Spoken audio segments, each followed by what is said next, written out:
박수원 매니저와 함께 블루드림 리서치 이주연 대표 모셔서 자세한 이야기 나눠보도록 하죠. 두 분 안녕하십니까? 안녕하세요. 네, 우리 대표님도 새해 복 많이 받으십시오. 네, 새해 복 많이 받으시기 바랍니다. 네.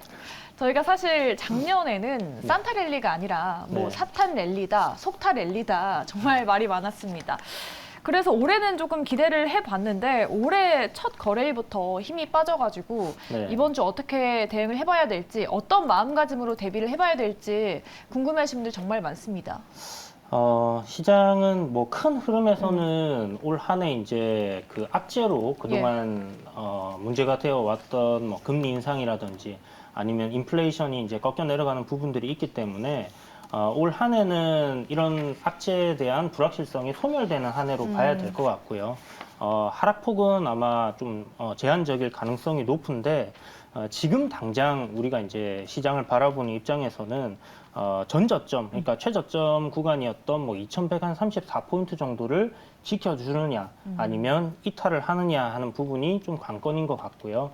국내 증시뿐만이 아니라 뭐 나스닥도 지금 거의 비슷한 위치에서 마지막 거래일은 반등이 나와줬거든요. 그렇죠. 그래서 오늘 뭐 국내 증시도 좀 반등이 나오지 않겠나 했었는데 일단 시초가는 괜찮게 만들어 둔 것 같습니다. 그래서 오늘이 이제 월봉이 시작하는 날이고요. 주봉과 뭐 이렇게 연봉까지 시작하는 날이기 때문에 시가가 상승 출발했다라는 부분은 조금 긍정적으로 볼 수 있는 부분인데 수급적인 부분에서 오늘 기관들의 매도세를 좀 받아줄 만한 주체가 없었던 것 같아요. 아무래도 뭐 외국 증시들 다 휴장인 경우가 지금 잡혀 있기 때문에 그런 부분이 좀 아니었나라는 생각이 들고 일단 전저점 구간을 두고 좀 겁주는 그런 형태로의 뭐 지수 움직임이 좀 지속되는 그런 모습이다라고 볼 수 있을 것 같습니다. 그래서 하락 시 지금 구간은 뭐 좋은 종목들 같은 경우는 매수 관점으로 좀 바라볼 필요가 있다라고 생각을 하시고요. 어떤 종목들을 내가 어떻게 포트폴리오를 짤 것인지 그리고 어떤 비중으로 접근을 할 것인지 지수가 어느 정도까지 내려올 때마다 분할 매수를 할 것인지에 대한 전략들을 좀 잘 다듬어 두시는 게 좋겠다라는 생각이 듭니다. 네, 좋습니다. 좋은 종목은 저점 매수해볼 타이밍이다라고 의견 드려봤습니다. 저희가 잠시 뒤에 공략주 공개할 테니까요. 끝까지 함께 해주시기 바라겠고요. 사실 오늘도 외국인과 기관의 매도세를 이어나갔는데요. 그 와중에도 눈여겨본 종목, 대량 매수한 종목은 어떤 게 있을지 화면 통해서 대량 매수 10종목 만나보시죠. 네, 종목들의 크게 공통점은 없는 것 같습니다. 외국인은 국제약품, 삼부 토건 등 담아갔고요. 기관은 티웨이항공, TYM 등을 매수해 갔습니다. 자, 저희가 앞서서 현대차 짚어봤었는데요. 이번에는 기아를 콕 집어서 고엔스탑 의견을 드려보도록 하겠습니다. 기아도 역시나 바닥권에서 정말 힘겹게 올라왔습니다. 오늘 그래도 3%가량의 반등을 보여준 기아인데요. 내일도 악셀을 밟아도 될지 두 분 통해서 의견 드려보도록 하겠습니다. 고! 네, 기아 기분 좋게 두 분 다 고가 나왔습니다. 사실 오늘 외국인과 기관의 선택을 받았고 이제 IRA 관련한 악재가 해소가 됐으니까 기아도 불안감을 좀 거둬봐도 되겠죠? 네, 뭐 앞에도 좀 말씀을 좀 드렸는데 현대차 그렇죠. 설명드리면서 말씀드렸지만 뭐 기아 같은 경우도 너무나 저평가되어 있습니다. 뭐 PBR이 지금 현재 뭐 0.6배에다가 뭐 퍼가 5배에다가 그리고 ROE가 지금 12% 정도 나와주기 때문에 뭐 두 자릿수 성장성 ROE가 좀 보여주고 있어서 뭐 기아 같은 경우 또 4분기 실적도 상당히 좀 기대가 된다라는 겁니다. 뭐 그런 관점에서 지금 너무나 지금 기아 같은 경우 너무 이거 과도한 거 아니냐라고 생각될 정도라고 좀 말씀 좀 드리고 싶고요. 아무리 뭐 경기가 둔화되고 뭐 지금 현재 뭐 경기 침체가 된다 하더라도 그래도 이건 좀 너무 좀 과도하다. 너무 심하게 주가가 조정 좀 보여주고 있다. 미리 선 반영되었다라는 관점으로 좀 보고 있는 상태이기 때문에 네.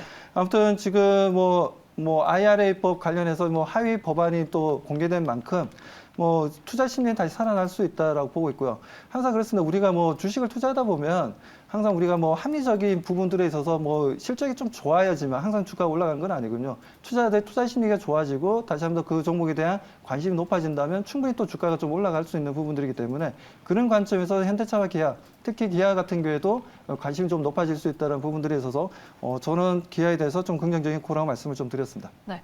경기 침체 우려는 있지만 이미 주가가 우려를 좀 과도하게 반영한 상태다. 밸류에이션 측면에서 저평가되어 있다라고 볼 수 있을 것 같습니다. 우리 시청자분들도 기아에 대해서 관심을 많이 가져주고 계신데 오드리 님께서도 현대기아가 갈 모양인가 봐요 라고 질문을 주셨어요. 현대기아 갈 모양새입니까? 일단 기술적으로는 상당히 좋은 위치에 놓여 그쵸. 있어요. 제가 굉장히 좋아하는 자리인데 개인적으로는 일단 단기적인 추세가 아직은 하락이기 때문에 이런 부분들 조금 확인을 해야 되는 부분은 분명히 있습니다만은 아시겠지만 이제 아까 말씀하셨던 것처럼 뭐 IRA 관련해서 계속 부정적인 이슈로 빠져왔단 말이죠. 그런데 상업용 자동차에 대해서는 이 부분이 또 뭐 보조금을 받을 수 있다라는 부분으로 바뀌었기 때문에 그런 부분이 오늘 조금 영향을 미친다라고도 볼 수 있을 것 같고요. 다만 금리 인상 시점에 최근에 이제 여러분 그런 내용들 많이 보셨을 거예요. 자동차를 매수를 하려고 하는데 이 할부로 보통 사지 않습니까? 맞아요. 그런데 금리가 너무 과하게 이제 올라가다 보니까 그런 게 이제 부담스러운 부분들. 굉장히 낮은 금리에서 이제 금리가 올라간 거에 대한 그런 부담감이 분명히 있을 겁니다. 근데 이거는 시간이 조금 지나게 되면 사람들이 어느 정도 적응을 하는 단계가 올 거고요. 그런 시점까지는 조금 주가가 쉽지는 않을 수도 있다라는 부분 좀 생각을 해두셔야 될 것 같고 매달 판매량이 나오거든요. 현기차 같은 경우는. 그래서 그런 부분들을 여러분들이 좀 체크해 가시면서 보시는 게 좋은데 지금은 굉장히 매수하기에 괜찮은 가격대다라고 저는 생각을 하고 있습니다. 보통 이제 손절이 짧고 수익이 조금 날 가능성이 긴 구간을 저는 이제 가성비 매수 구간이다라고 이렇게 얘기를 하는데요.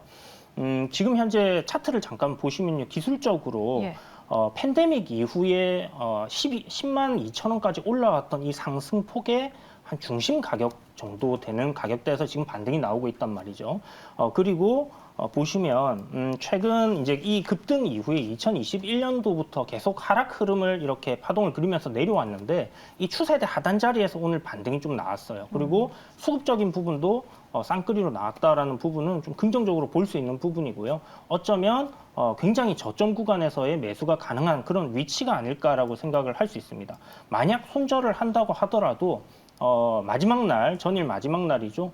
뭐 59,300원이나 59,000원 정도 손절을 짧게 잡고 대응을 한번 해본다라고 하면 상승은 여기서 기대할 수 있는 수익은 이 박스권 상단까지 올라간다라고 했을 때 대략 뭐 15%에서 20% 정도의 수익을 예상할 수 있기 때문에 손절 짧게 뭐 수익은 좀 크게 가져갈 수 있는 그런 가성비 구간이다라고 생각을 하고요.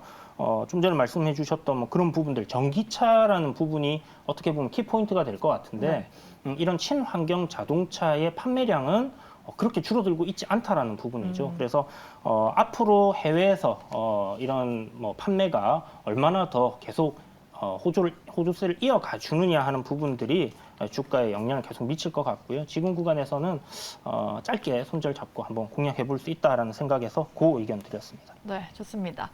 이 완성차 업체들의 상승과 함께 오늘 자동차 부품주도 흐름이 좋았어요, 대표님. 그래서 부품주에 대한 전망도 궁금한데 사실 작년에 완성차 업체들에 대해서 보수적인 전망이 나올 때도 부품주는 그래도 봐도 된다, 좀 기대감이 남아 있었잖아요. 이 현대차 기아의 반등과 더불어서 부품주들도 다 같이 훈풍을 좀 받아줄 수 있을까요?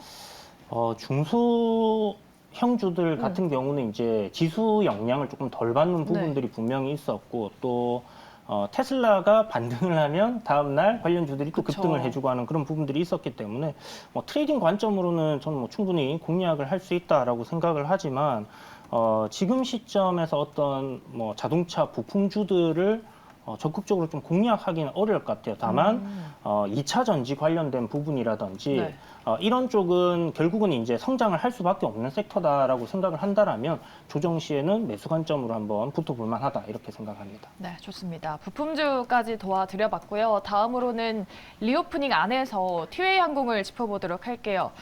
정부가 중국발 입국자에 대한 출입국 규제를 강화한다는 소식에 낙폭을 보였지만 그래도 리오프닝주가 밑꼬리를 탄 종목들도 있었죠. 그중에 하나가 티웨이 항공인데요. 오늘 10% 넘게까지 급락하다가 약보합까지 그래도 올라왔습니다. 내일은 어떨지 두 분의 의견 통해서 들어보도록 할게요.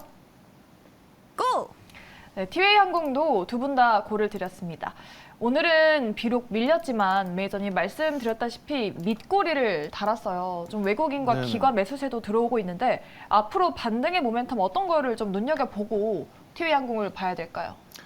그러니까 지금 현재 뭐 중국 같은 경우에도 지금 코로나 확진자 수가 이제 피크를 찍는 게 이제 이번 달 안으로 좀 피크 찍을 것이다라는 예측치가 좀 나와주고 있습니다. 뭐 그렇다면 당연히 리오프닝 관련주들이 좀 움직여줄 수 있고 지금 당장이야 지금 뭐 각 나라들이 중국인들에 대한 이제 PCR 검사가 좀 강화되고는 있지만 이런 부분도 일시적인 현상이라고 좀 봐야 될 것 같아요. 뭐 물론 관련 종목들이 지금 이제 너무나 이게 좀 장중에도 코로나 수혜주가 움직였다가 또 갑자기 리오프닝이 좀 크게 조정받았다가 뭐 오늘 뭐 티웨이 항공 같은 경우에도 무려 뭐 장중에 7% 이상 좀 조정받다가 네. 또 갑자기 또 거의 뭐 보합 가까이 좀 올라와서 또 마감이 됐는데 뭐 티웨이 항공뿐만 아니라 뭐 진에어라든가 뭐 제주항공이라든가 다 마찬가지 분위기였다는 거죠.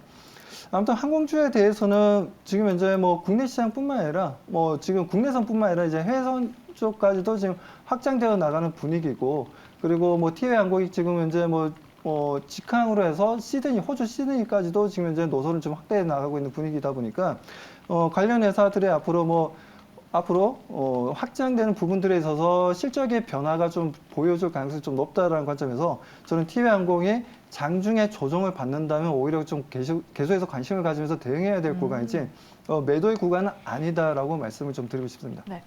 사실 지난주까지만 해도 정말 항공주 리오프닝에 대해서 긍정적인 전망이 우세했거든요.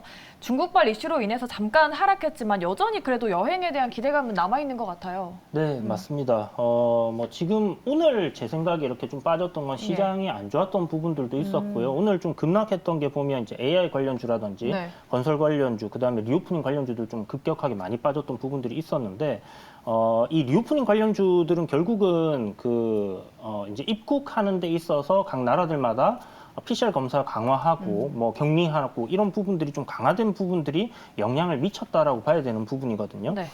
그럼에도 불구하고 뭐 아까 말씀하신 것처럼 이번 달 말 아니면 2월 달 정도 중국의 확진자들이 피크 칠 가능성이 높다라는 부분이고 만약 이로 인해서 이번 달 한 달 동안 뭐 항공주들이 조정을 받거나 눌리는 흐름들이 간다라고 하면 저는 결국 리오프닝 관련주들 그리고 특히나 항공 관련주들은 이 항공 수요가 정상화되었을 때 기업의 실적 역시 정상화된다는 관점에서 저점 매수 관점의 기회로 활용할 수 있다라고 볼 수 있다 생각합니다. 그래서 티웨이 항공은 오늘 뭐 조정이 좀 나왔었지만 그리고 항공주들 다른 것들도 좀 많이 조정이 나왔었지만 그런 관점으로 리오프닝은 결국은 뭐 코로나 다 걸리고 나면 우리나라도 전 국민이 거의 다 걸리고 나니까 이제 끝났잖아요. 맞아요. 그런 식으로 굉장히 빠르게 또 확산이 되고 있기 때문에 금방 끝나지 않겠나라는 생각이 들고 그렇다면 조정 시 매수 관점을 생각을 해서 그 의견을 드렸습니다. 네.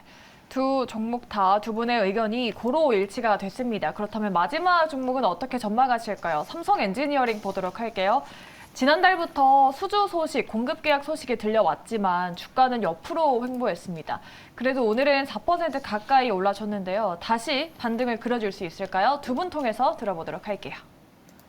고! 네, 삼성 엔지니어링까지 마지막까지 고루 일치가 됐습니다. 올해 역대 최대 수주가 전망된다. 지금 시점에서도 그래도 기대의 끈을 조금 더 길게 가져가도 될까요? 네, 뭐 삼성 엔지니어링에 대해서는 지금 해외 쪽 수주 관련해서 뭐 좋은 이슈들이 좀 나와주고 있으니까요. 네. 뭐 작년에도 좀 좋았다라는 얘기가 좀 나와주고 있고 지금 현재 작년 4분기 실적 같은 경우에도 좀 매출이 2조 6천억 정도 그리고 뭐 영업이익이 뭐 1,444억 정도 성장률 좀 보여주지 않겠냐라고 좀 예측치가 좀 나온 것처럼 일단 좀 엔지니어링 좀 해외 쪽 엔지니어링 회사들 이제 입장에서는 상당히 좀 수주 물량이 좀 정상화되는 흐름들이고 그리고 올해도 상당히 좀 기대가 됩니다. 그 따른 이제 파이프라인이 상당히 좀 수주 파이프라인이 상당히 좀 다양화되고 좋은 흐름들을 보여줄 수 있다는 관점에 있어서 상당히 좀 긍정적이다는 얘기를 말씀드리고 싶은데 뭐 특히 지금 얘기가 나오는데 뭐 알제리라든가 요르단 쪽에 이제 정유 쪽이라든가 뭐 사우디 그리고 뭐 UAE 뭐 하이렌 카샤 뭐 이렇게 해서 EPC 수주가 좀 상당히 좀 늘어날 수 있다는 부분들인데 이것뿐만이 아니라 지금 현재 계속해서 수주 관련된 내용이 잘 나오고 있어요. 근데 왜 그렇다면 주가가 최근 들어서 지금 11월 달에 고점 찍고 나서 12월 달에도 마찬가지로 좀 내려왔냐? 이거는 전체적인 매크로 흐름에 따른 좀 조정이지 삼성 엔지니어링 자체의 실적과는 무관하게 조정을 좀 받았다라고 좀 보셔야 됩니다. 그래서 삼성 엔지니어링이 지금 현재 좀 매크로 흐름에 따른 좀 수주가 좀 없기 때문에 지금 내려온 게 아니라 매크로 흐름의 시장의 분위기에 따른 내려왔기 때문에 그 관점에서 저는 다시 한번 더 좀 상승 분위기를 좀 이어나갈 것으로 보고 있고요. 자, 상승 분위기를 이어나간다면 삼성 엔지니어링은 좀 더 우리가 좀 관심을 가지고 대응해 볼 만한 그나마 관련 종목 중에서는 좀 건설 쪽에 보게 되자면 그다음에 엔지니어링 쪽이 그래도 분위기가 좀 괜찮지 않냐. 뭐 현대건설이나 GS건설이나 이쪽보다는 그래도 이쪽이 좀 분위기가 괜찮기 때문에 건설 쪽을 좀 대응하신다면 오히려 저는 삼성 엔지니어링을 좀 말씀을 좀 드리고 싶습니다. 알겠습니다. 삼성 엔지니어링 주가가 사실 하락 추세 흐름이지만 그래도 바닥권이잖아요. 앞으로도 좀 계속해서 이러한 수주를 유지한다면 성장성은 좀 충분한 것 같습니다. 네, 뭐 올해 13조, 12조 정도 수주를 좀 예상을 하고 있기 때문에 이게 이제 2012년도에 13조 수주를 했던 역대 최대치를 뭐 넘길 수 있을까 없을까라는 그런 기대를 좀 할 수 있는 부분이고요. 네. 이 지금 작년 그러니까 올 2022년도 한 해 동안에 나왔던 실적 뭐 수주 한 8조 정도가 되는 부분인데 그 실적 나오는 실적을 보더라도 대략 한 6천억 넘는 영업이익인데 지금 현재 시가총액이 4조 5천억이기 때문에 분명히 저평가는 되어 있는 부분이고요. 박스권 흐름에서 지금 뭐 하단에서 약간 추세를 전환하려고 하는 그런 형태로 오늘 또 매수세가 들어왔다라는 부분은 긍정적으로 우리가 분명히 볼 수 있는 그런 부분인 것 같습니다. 그래서 앞으로 뭐 전망을 생각한다라면 좀 긍정적일 것 같고요. 다만 유가가 너무 급격하게 하락만 하지 않는다면 삼성 엔지니어링은 긍정적인 부분으로 좀 보실 수 있을 것 같고요. 박스권으로 지금 움직이고 있기 때문에 상방을 열게 될 경우에는 굉장히 좀 좋은 흐름이 나오겠지만 사실 지금 증시가 그렇게 좋은 상황은 아니기 때문에 어느 정도 적당히 수익을 노리는 관점으로 그 의견 드렸습니다. 네. 이렇게 삼성 엔지니어링까지 세 종목 꼼꼼히 분석 도와드렸고요. 두 분은 이 수급 상위 종목들 중에 어떤 종목을 최선호주로 꼽으셨을지 내일장 공략해볼 만한 종목 열어보도록 하겠습니다. 네, 내일장 관심주로 매니저님은 기아, 대표님은 티웨이항공을 꼽아주셨어요. 두 종목 다 저희가 분석을 들어봤으니까 간단하게 가격 전략 한번 들어볼까요? 네, 일단 뭐 기아에 대해서는 일단 뭐 단기적으로 66,000원까지는 좀 우리가 좀 기대하고 좀 대응해보자라고 좀 말씀을 좀 드리고 싶고요. 네. 그리고 매수가는 지금 현재 부근에서 하면 되고, 그리고 손절가 같은 경우 55,000원 좀 대응해보도록 하겠습니다. 네. 기아는 66,000원의 목표가 세워주셨습니다. 참고해 보시고요. 티웨이항공은 그러면 가격 전략을 어디까지 세워볼까요? TA 항공 같은 경우는 오늘 이제 아랫꼬리가 굉장히 길게 달렸기 때문에 네. 이제 막판 매수세가 좀 들어왔다라고 본다라면 시가를 아침부터 좀 강하게 상승시켜 준다라면 아마 제가 말씀드리는 매수가는 오지 않을 가능성이 높습니다만 만약 시가부터 하락 출발한다면 오늘 아랫꼬리 잡힌 저점 구간까지 조정이 나오는 음봉이 만들어질 가능성이 높아요. 그렇기 때문에 좀 저점에서 매수를 노려보자라는 관점에서 2,250원 정도 매수가를 잡으시면 좋을 것 같고요. 목표가는 뭐 3,100원 정도, 손절가는 2,000원 정도 잡고 가시면 될 것 같습니다. 네, 알겠습니다. 이렇게 내일장 공략주 두 종목 들어봤고요. 우리 더욱더 많은 투자 아이디어 얻어가 보고 싶으신 분들은요. 너튜브 그리고 네이버 밴드에서 박수범이라고 검색하시면 됩니다. 저희가 다양한 투자 아이디어 알려드리고 있으니까요. 많은 참여 부탁드리도록 하겠습니다. 이렇게 고엔스탑 함께 하셨고요. 두 분 여기서 보내드리도록 할게요. 지금까지 박수범 매니저 그리고 블루드림 리서치 이주연 대표 함께했습니다. 두 분 고맙습니다. 감사합니다.